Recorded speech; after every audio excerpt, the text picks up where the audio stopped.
ओम सायरा।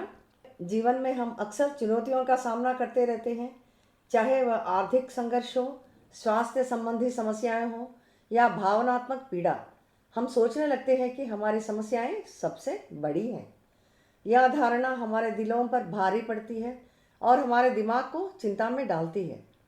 हम अपने दुख में इतना डूब जाते हैं कि हम अपनी पीड़ा को और बढ़ा देते हैं, जिससे स्थिति और भी असहनीय लगने लगती है। आइए इस एपिसोड में यह जानेंगे कि बाबा ऐसे सोचने वालों को क्या मार्गदर्शन दे रहे हैं।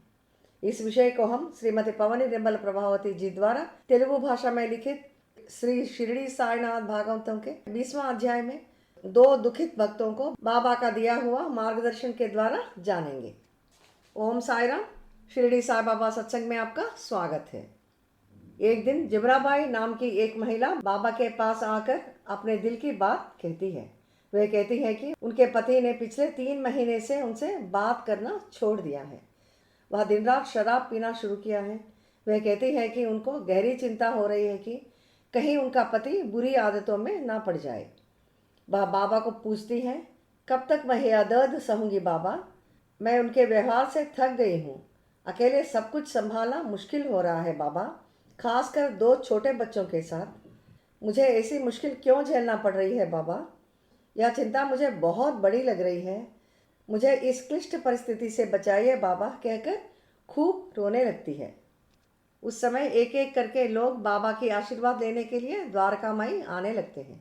बाबा अचानक जमुना बाई की ओर मुड़कर बोलते हैं, जमुना, तुम कहती हो कि तुम्हारा पति 3 महीने से तुमसे बात नहीं कर रहा है, लेकिन मैं क्या बताऊं, मेरा पति तो 3 साल से घर नहीं आ रहा है। कम से कम तुम अपने पति को तो रोज देखती हो।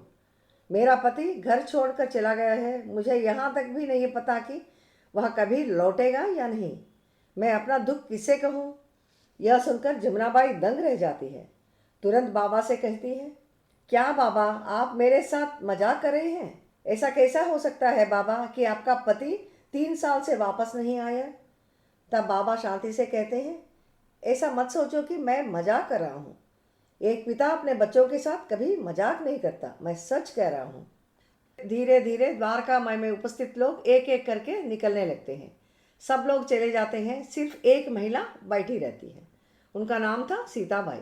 बाबा उससे कहने लगती हैं, सीता बताओ, क्या मैं मजाक कर रहा हूँ? सीताबाई बेकाबू होकर रोने लगती है। बाबा तब कहते हैं, रो मत बेटी, तुम क्यों रो रही हो?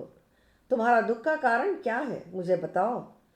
सीताबाई रोते हुए बाबा से कहती हैं, आपकी कही हुई बातें, 3 साल पहले पति के चले जाने वाली बातें मेरी स्थिति से बिल्कुल मेल खाती हैं।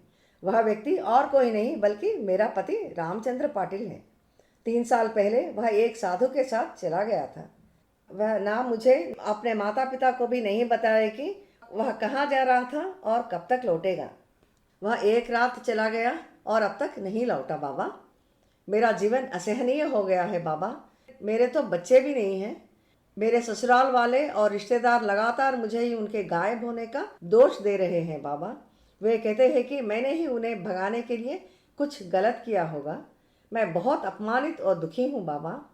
मुझे नहीं पता कि वह कभी वापस आएगा या नहीं, या खुद साधु बन गया है।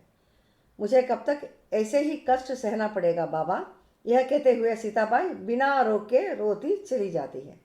जमुनाबाई वहाँ खड़े होकर यह सब सुनती रहती हैं और सोचने लगती है कि सीताबाई की तुलना में मेरी स्थिति कहीं बेहतर है। कम से कम मेरा पति तो हर रोज घर तो आ रहा है। हालांकि वह शराब पीता है, लेकिन उनकी यह आदत छूट सकती है। मेरे तो बच्चे भी हैं जो जीने की वजह देते हैं। मैं सोचती रही थी कि मेरी समस्या सबसे बड़ी है, लेकिन बाबा ने मुझे दिखा दिया कि यह नहीं है। जमुनाबाई का हृदय परिवर्तन हुआ देख बाबा उससे कहते हैं, जमुना, तुमने सोचा था कि तुम्हारा समस्या दुनिया की सबसे बड़ी समस्या है, लेकिन ऐसे विचार तो और भी दुखी कर देते हैं। अगर हम सचमुच दूसरों के दिलों में झांक पाते तो हम समझ पाते कि बहुत लोग चुपचाप कष्ट सह रहे हैं।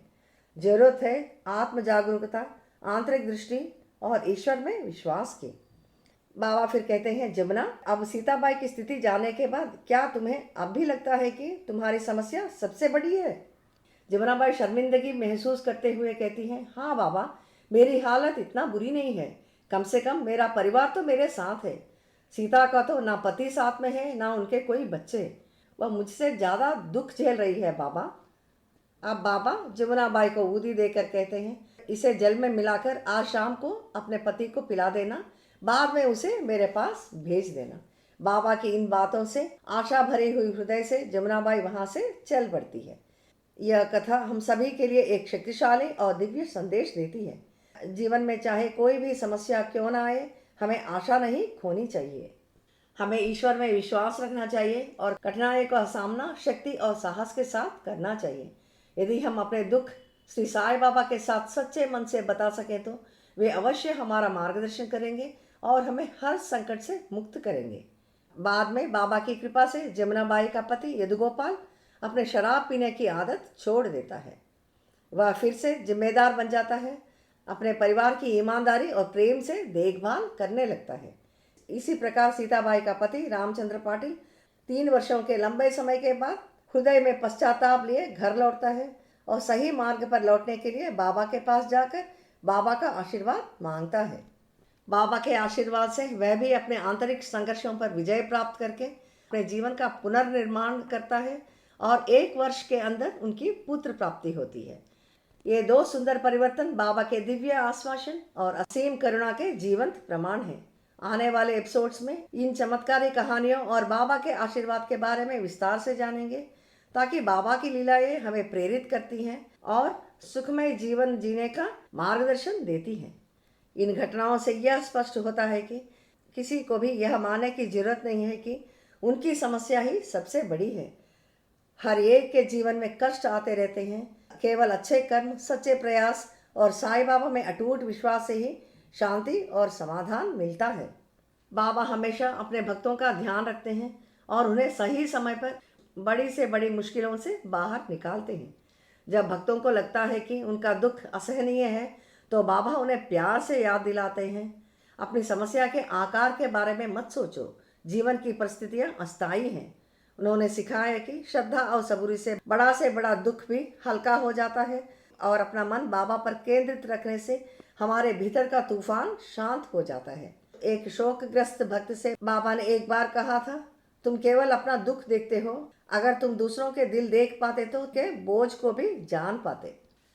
बाबा विश्वास दिलाते हैं कि कोई भी कठिनाई उनके जानकारी के बिना नहीं आती और वे केवल वही देते हैं जो प्रत्येक आत्मा सहन कर सकती है और जिससे आगे बढ़ सकती है।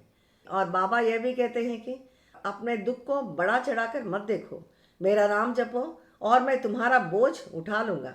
तुम्हारी समस्या मेरे प्रेम से बड़ी नहीं है। मेरे करीब रहो, जो अभी तुम्हें तूफान लग रही है वह जल्द ही तुम्हारी ताकत बन जाएगी। आइए हम बाबा के इन दिव्य वाक्यों को याद करते हुए उनके मार्गदर्शन का पालन करें, उनका आशीर्वाद हर कदम पर प्राप्त करें और शांतिपूर्ण जीवन व्यतीत करें। अगले एपिसोड में बाबा की एक और अद्भुत आशीर्वाद के साथ मिलेंगे। ओम साईं राम।